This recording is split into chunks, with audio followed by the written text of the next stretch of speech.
दोस्तों, अगर आपका भी सपना हो नीदरलैंड में जाके जॉब करने का और लाखों रुपया महीने का इनकम करने का, वो भी बहुत कम एजुकेशन के साथ, तो आज का ये वीडियो आपके लिए बहुत इंपॉर्टेंट होने वाला है। क्योंकि मैं आपको इन डिटेल से बताने वाला हूं कि भाई आप कैसे नीदरलैंड तक पहुंच सकते हैं, नीदरलैंड का जॉब ले सकते हैं। तो करना क्या है, वीडियो में आखिर तक बने रहना है। अगर आपके मन में कोई प्रकार का दुविधा, क्वेश्चंस मन में आता है, तो आप कमेंट सेक्शन में कमेंट कर सकते हैं। मैं कोशिश करूंगा आपका जो भी सवाल होगा उसका जवाब जल्द से जल्द देने का। दोस्तों, आज हम डिस्कस करेंगे फार्म जॉब्स। कौन सा जॉब है? ये है फार्म जॉब्स। यानी कि ये जॉब के लिए दोस्तों ज्यादा पढ़ा लिखा होने की जरूरत नहीं है। और नेदरलैंड एक बेहतरीन कंट्री है यूरोप में। मतलब कह सकते हैं आप बहुत ही अमीर कंट्री है। और अगर यहां पर आपको वीजा मिल जाता है, वो भी नेशनल वीजा, मतलब डी कैटेगरी वीजा दोस्तों। डी वीजा को नेशनल वीजा कहा जाता है। अगर यहाँ का आपको नेशनल वीजा मिलता है तो ये 1 ईयर का होता है। कितना? 1 ईयर का आपको वीजा मिल जाता है। इसके बाद आपको रिन्यू कर सकते हैं। हालांकि पूरा डिटेल्स में आपको बताऊंगा। सैलरी 1200 के अलावा और कुछ मिलता है क्या? 1200 में क्या कोई टैक्स लगता है क्या? इसके बारे में डिस्कस करेंगे। इसके साथ अगर हम बात करें फ्री फूड और एकोमोडेशन का, क्या ये मिलता है, इसके साथ में और क्या मिलता है, तो तमाम चीजों के बारे में आज हम विस्तार से जानेंगे। तो वीडियो में तक बने रहें। वीडियो अच्छा लगे तो लाइक कमेंट शेयर करें। अगर पहली बार चैनल पे आए हैं तो चैनल को सब्सक्राइब कर लीजिएगा। ठीक, मुझे तो जानते ही आप, मैं अशोक कुमार साहू, करियर कोच, और आप देख रहे हैं अपना पसंदीदा यूट्यूब चैनल लावण्य ग्लोबल करियर प्लानर यूट्यूब पर, और कुछ लोग फेसबुक पर। तो दोस्तों, सबसे पहले जानते हैं, अगर आप प्लान करते हैं नीदरलैंड्स में जॉब्स के लिए, ठीक, नीदरलैंड्स में अगर आप जॉब प्लान कर रहे हैं तो कौन एलिजिबल है, इसके बारे में हम बात करेंगे। तो सबसे पहले जानते हैं कि भाई आपको कुछ एक्सपीरियंस चाहिए क्या? बहुत लोगों का मन में क्वेश्चन आता है, क्या कोई एक्सपीरियंस चाहिए? तो नो जी, इसमें आप एज ए फ्रेशर भी जॉब अप्लाई कर सकते हैं। अगर आपके पास 1 आध साल का एक्सपीरियंस है, कोई बात नहीं है। अगर आपके पास कुछ एक्सपीरियंस नहीं भी है, लेकिन एज बहुत बड़ा क्राइटेरिया है, ठीक है, आप एज ए फ्रेशर इसमें अप्लाई कर सकते हैं। बात करें एजुकेशन का कि भाई एजुकेशन क्या होना चाहिए, तो यहां तो मांगा गया है 8th क्लास। लेकिन 8th क्लास को जल्दी जॉब मिलना आसान नहीं होता, क्योंकि इसमें इंग्लिश बहुत ज्यादा मैंडेटरी होता है कि भाई आपको इंग्लिश लैंग्वेज जानना है, बेसिक कम से कम, ताकि आप कम्युनिकेट कर सकें, बात कर सकें, एक दूसरे के बात को समझ सकें और आप अपने बात को रख सकें। इसीलिए इंग्लिश आना बहुत जरूरी है। इसके अलावा अगर हम बात करें दोस्तों कि एजुकेशन में अगर आप 10th क्लास पास हैं तो आपके लिए बहुत आसान हो जाता है जॉब लेने के लिए। तो कोशिश करें, अगर आप प्लान कर रहे हैं नीदरलैंड में जॉब अप्लाई करने का, तो मिनिमम आपका एजुकेशन 10th अगर हो तो ज्यादा बेहतर होगा। हालांकि आप अगर 12th हैं या ग्रेजुएट हैं तब भी आप अप्लाई कर सकते हैं। ठीक, तो ये हो गया एजुकेशन और एक्सपीरियंस के बारे में बता दिया। बात करें इसके अलावा और क्या चाहिए, तो भाई होना चाहिए आपके पास पासपोर्ट का कॉपी। ठीक है, अगर आपके पास पासपोर्ट है तो आप अप्लाई कर सकते हैं। और आप यूरोपियन यूनियन या कोई भी में कभी बैन नहीं होना चाहिए। आपका जो पासपोर्ट है, कहीं आप दुबई में काम कर रहे हो, या कुछ लोग होते हैं ऐसे कि भाई कहीं जाए रहते हैं पहले और वहां पर बैन का स्टांप लगा जाते हैं, तो इस तरह का बैन का कोई प्रकार का स्टांप नहीं होना चाहिए आपका पासपोर्ट में। ठीक है, नेक्स्ट आपके पास होना चाहिए Europa CV and cover letter. अब ये क्यों जरूरी है भाई? आप तो जा रहे हैं फार्मिंग जॉब में, पूछ सकते हैं कोई कि यूरोपा सीवी क्यों चाहिए। तो देखिए, यूरोप में आप अगर जो अप्लाई करते हैं तो कंपलसरी आपके पास होना चाहिए यूरोपास। ठीक है, इसके बगैर क्या है, आपका सिलेक्शन होना मुश्किल है। तो आपको बना लेना है Europa CV and cover letter.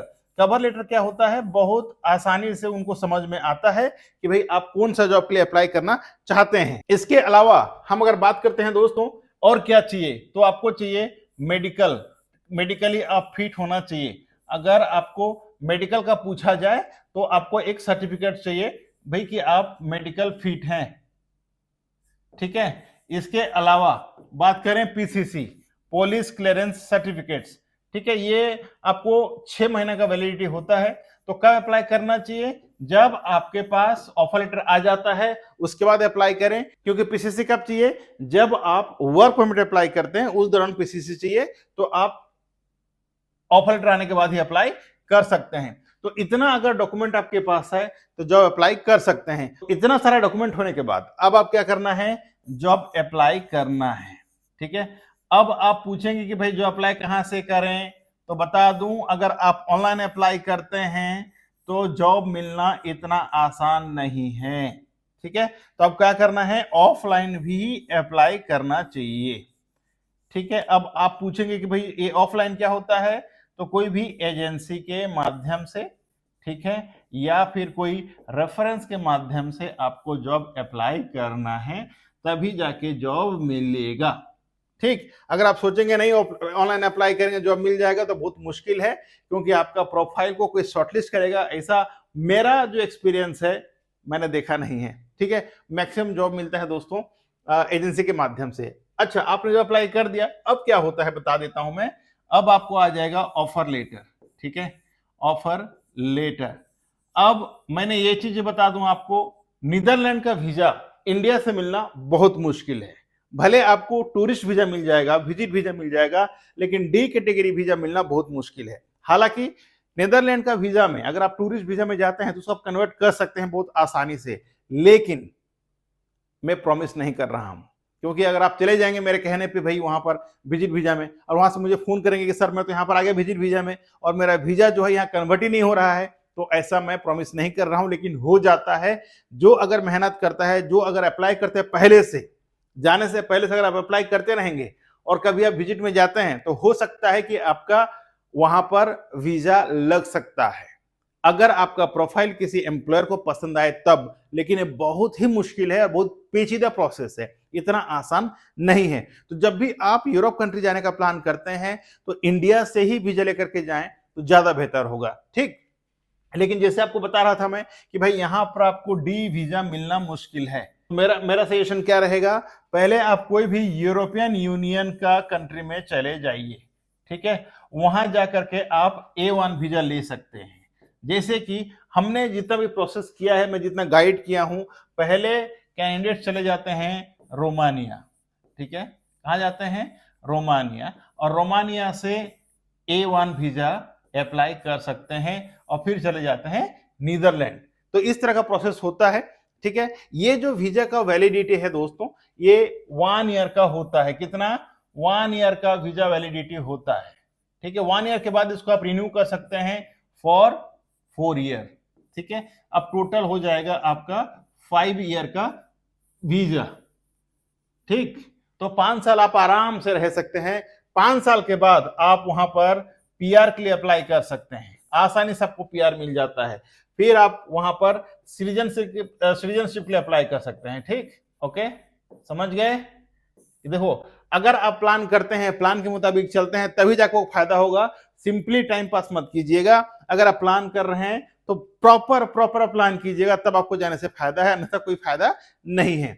अब ये हो गया आपका वीजा के बारे में। मैं बता दूं इसका एज क्राइटेरिया क्या होता है, कौन सा एज का वो लोग मतलब सिलेक्शन करते हैं। तो आपका एज 21 से लेकर के 45 अगर है तो इसमें आपका सिलेक्शन हो जाता है। अगर आप बहुत स्ट्रांग हैं, कोई प्रॉब्लम नहीं है, तो 50 ईयर तक भी आप अप्लाई कर सकते हैं। लेकिन जनरली देखा गया है कि भाई 45 तक मैक्सिमम माना जाता है और 45 तक आपका सिलेक्शन हो जाता है। इसके अलावा अगर आपको कोई क्वेश्चन है, अगर मैं सोचूं, तो वो है कि भाई प्रोसेसिंग टाइम कितना दिन लगता है, यही आप पूछ सकते हैं। ठीक है, नेक्स्ट क्वेश्चन। हालांकि अगर आपको मैंने कोई दुविधा है तो आप मुझे कमेंट सेक्शन में कमेंट कर सकते हैं। प्रोसेसिंग टाइम की बात करें, ठीक है, तो इसका टाइम लगता है मेरा दोस्त 6 मंथ टू 8 मंथ्स टाइम लग जाता है। ठीक है, 6 मंथ टू 8 मंथ, तो ये टाइम पूरा प्रोसेस शुरू से आखिरी तक। लेकिन बहुत लोग सोचते हैं कि 6 महीना क्यों लगता है, तो बता दूं, आपका पहले आएगा ऑफर लेटर। ठीक है, अब ऑफर लेटर के पहले आप क्या करेंगे भाई, अप्लाई करेंगे, आपका शॉर्टलिस्टिंग होगा, उसमें 1-1.5 महीना निकल जाएगा। ठीक, ऑफर लेटर आने में 1 मंथ, तो 2 मंथ्स यहां पर लग गया। ठीक है, अब जब आपका वर्क परमिट आएगा, वर्क परमिट आने में दोस्तों लगभग लगता है 2 to 3 मंथ्स टाइम। ठीक है, अब एक बार ये मिल जाता है, फिर आप अपना स्लॉट बुक करेंगे। ठीक है, स्लॉट बुक करने के बाद आपको कम से कम 20 से 25 दिन का टाइम लगता है। ठीक है, आप सोचिए 2 महीना, 2 महीना 4, 1 5 महीना हो गया। फिर ये स्टाम्पिंग होने के लिए कम से कम 1 महीना लगता है, ठीक है, 1 मंथ। ओके, तब कितना हो गया, 2 4 5 1 6 महीना हो गया। अब 6 महीना के पहले जब आप स्टार्ट करते हैं प्रोसेस, तब आपका कम से कम 1 मंथ लगता है, तो 7 महीना हो गया, ठीक है। तो इस तरह से दोस्तों कम से कम 6 से 8 महीने का समय लग ही जाता है पूरा प्रोसेस होने में। अगर आप सोचते हैं कि भाई इससे पहले कम होता है, तो कम समय में बिल्कुल काम नहीं होता है, इससे टाइम ही लगता है, ठीक है, इससे कम में नहीं होता है मेरा दोस्त। तो ये दिमाग में रखना है आपको। अब बात करते हैं खर्चा कितना लगेगा यहाँ पर जाने के लिए। तो देखिए, लगभग आपको एजेंसी से अप्लाई करते हैं तो 6 से 7 लाख रुपया, कहीं कहीं 7.5 8 लाख रुपए भी खर्चा लग सकता है। ये डिपेंड करेगा कि आप कौन सा एजेंसी को अप्रोच कर रहे हैं और आपका काम कितना श्योरिटी के साथ वो बता रहे हैं, अकॉर्डिंगली कि वो चार्ज करते हैं। इसके अलावा बात करें सैलरी का, आप बहुत लोग क्वेश्चन पूछेंगे कि सैलरी आप बताए हैं 1200 यूरो, ठीक है। तो दोस्तों ये जो है सैलरी, ये नेट सैलरी होता है, मतलब टैक्स वगैरह कट के आपको इन हैंड 1200 आने वाला है। अगर आज के रेट में 1200 आता है इनटू 97 पॉइंट कुछ है, यानी 98 रुपीज समझिए आप, तो मेरे लगभग समझो 100 रुपीज, तो 1,20,000 के करीब आपको बेसिक सैलरी मिलेंगे। बेसिक सैलरी के अलावा आपको 100 यूरो जो है दोस्तों आपको फूड के लिए दिया जाता है, ठीक है। फ्री एकोमोडेशन होता है, फूडिंग फ्री नहीं होता है, फ्री एकोमोडेशन होता है, ठीक है। रहने का आपका फ्री, और वो भी अच्छा रूम होता है, स्टैंडर्ड 1 का रूम होता है एकोमोडेशन जो है, ठीक। एकोमोडेशन की बात कर रहे हैं, यहां पर हमने सैलरी की बात की, 1,20,000 करीब मिलेगा। इसके अलावा आपको मिल जाता है दोस्तों ओटी। ये ओटी क्या है, ओवर टाइम, ठीक है। ओवर टाइम आपको डेली मिल जाता है, 2 घंटा 3 घंटा जितना आप कर सकते हैं, इसका अलग से आप इनकम कर सकते हैं। तो सोचिए, एक 10th क्लास पढ़ा लिखा इंसान अगर जाता है नीदरलैंड में, तो लगभग 1,50,000 रुपया कम से कम कमा सकता है मेरा दोस्त INR में, ठीक है। अगर वो 20,000 खर्चा भी कर लिया तो 1,30,000 वो सेविंग कर सकता है या अपना घर भेज सकता है इंडिया में। अब सोचिए, यहाँ बड़ा बड़ा ऑफिसर का सैलरी 1,30,000 नहीं होता है, जो एक 10th क्लास बंदा कमा सकता है। तो आशा करता हूं आपको पूरा समझ में आ चुका है। अगर आप एक जॉब सीकर हैं और नीदरलैंड का प्लान कर रहे हैं, मैंने क्लियरली समझाने की कोशिश किया है। अगर आप एज ए फार्म जॉब में जाते हैं नीदरलैंड, क्या सैलरी होगा, सारी चीजें मैंने क्लियर बता दिया है। फिर भी अगर आपके मन में कोई दुविधा, कोई क्वेश्चंस रह गया हो, तो आप कमेंट सेक्शन में कमेंट कर सकते हैं। मैं खुशी खुशी आपका जो भी सवाल होगा उसका जवाब जल्द से जल्द देने की कोशिश करूंगा। तो आज के लिए बस इतना ही। मैं अशोक कुमार साहू, करियर कोच, आपसे विदा लेता हूं। आज के इस वीडियो से मिलते हैं इसी तरह का एक और नए वीडियो में नए टॉपिक के साथ। तब तक के लिए आप रखें अपना ख्याल और मुझे दे इजाजत। Thank you so much. जय हिंद, जय भारत।